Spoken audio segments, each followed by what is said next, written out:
അയ്യോ ഇങ്ങനെ ആക്കണം എന്നാ രസം. അയ്യോ ഇങ്ങനെ ആക്കണം. നമ്മുടെ ജീവിതത്തിൽ നാം ഒരിക്കലെങ്കിലും ഇങ്ങനെയൊക്കെ പറഞ്ഞിട്ടുണ്ടാവും.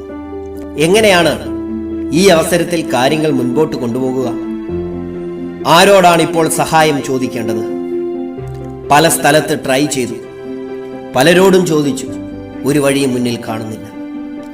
ഇനി ഒന്നും അനുകൂലമായി വരുമെന്ന് ഞാൻ കരുതുന്നില്ല. നിരാശയാണ്. ഒരു വഴി തുറന്നിരുന്നെങ്കിൽ എത്ര നല്ലതായിരുന്നു. എന്നാൽ കേട്ടുകൊള്ളുക, ബൈബിൾ നമ്മളോട് പറയുന്ന ചില സന്ദേശങ്ങളുണ്ട്. അത് വളരെ ശ്രദ്ധേയമാണ്.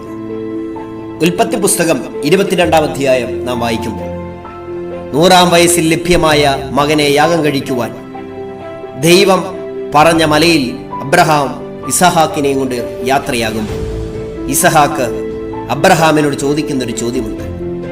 അപ്പാ, തീയുണ്ട്, വിറകുണ്ട്, എന്നാൽ ഹോമയാഗത്തിനുള്ള ആട്ടിൻകുട്ടി എവിടെ? എവിടെ, എങ്ങനെ, എപ്പോൾ എന്ന മകന്റെ ചോദ്യത്തിന്റെ മുമ്പിൽ അബ്രഹാം പറയുന്ന ഉത്തരം വളരെ ശ്രദ്ധേയമാണ്.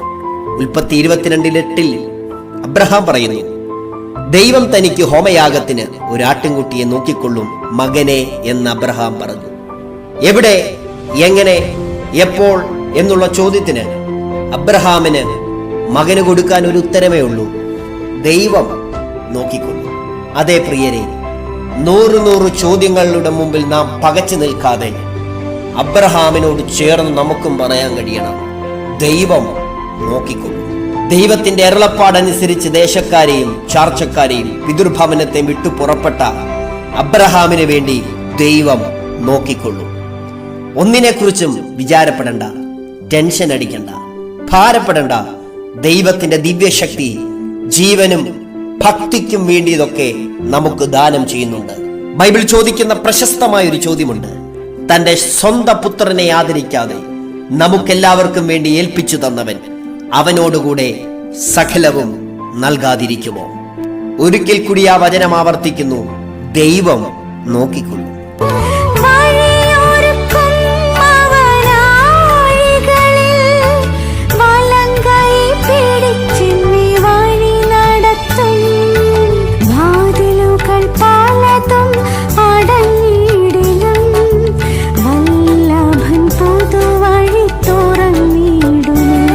പ്രാർത്ഥനകൾ ഫലിക്കാൻ എന്താ വഴി?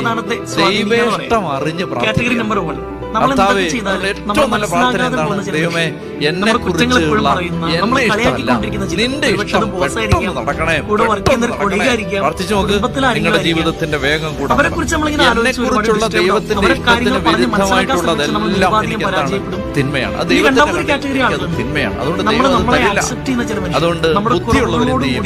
ആദ്യം ഇരുന്ന് പരിശുദ്ധാത്മാവിന്റെ ഹിതം അറിയാൻ പരിശ്രമിക്കും. എന്നെ കുറിച്ചുള്ള ദൈവഹിതം അറിയാൻ പരിശ്രമിച്ചിട്ട് ഇനി അത് അറിയാൻ പറ്റുന്ന കർത്താവേ, എനിക്ക് എന്നെ കുറിച്ചുള്ള നിന്റെ ഇഷ്ടം നടന്നതാണ്. നമ്മൾ പറയുന്ന ചക്കമാങ്ങയൊന്നും പരിശുദ്ധാത്മാവ് പ്രാർത്ഥിക്കത്തില്ല. പരിശുദ്ധാത്മാവ് നമുക്ക് വേണ്ടി പ്രാർത്ഥിക്കുന്നുണ്ട്. പരിശുദ്ധാത്മാവ് നമുക്ക് വേണ്ടി പ്രാർത്ഥിക്കുന്ന എന്തിനാണെന്നറിയോ? ദൈവത്തിന്റെ ഇഷ്ടം എന്തെന്ന് മനസ്സിലാക്കിയിട്ടാണ് അതിനുവേണ്ടി നമ്മുടെ ഉള്ളിൽ നിന്ന് പരിശുദ്ധാത്മാവ് പ്രാർത്ഥിക്കുന്നത്. പരിശുദ്ധാത്മാവ് എന്ത് കേട്ടിട്ടേ പ്രാർത്ഥിക്കൂ? ദൈവത്തിന്റെ ഇഷ്ടം എന്താണെന്ന് മനസ്സിലാക്കിയിട്ടേ. രണ്ട് തരത്തിലുള്ള പ്രാർത്ഥനകൾ ഫലിക്കാൻ എന്താ വഴി? ദൈവേഷ്ടം അറിഞ്ഞ് പ്രാർത്ഥിക്കുക. കർത്താവേ, അതുകൊണ്ട് ഏറ്റവും നല്ല പ്രാർത്ഥന എന്താണ്? ദൈവമേ, എന്നെ കുറിച്ചുള്ള എന്റെ ഇഷ്ടമല്ല, നിന്റെ ഇഷ്ടം പെട്ടെന്ന് നടക്കണേ, പെട്ടെന്ന് നടക്കണേ. പ്രാർത്ഥിച്ചു നോക്ക്, നിങ്ങളുടെ ജീവിതത്തിന്റെ വേഗം കൂടാൻ പറ്റും. എന്നെ കുറിച്ചുള്ള ദൈവത്തിന്റെ ഇഷ്ടത്തിന് വിരുദ്ധമായിട്ടുള്ളതെല്ലാം എനിക്ക് എന്താണ്?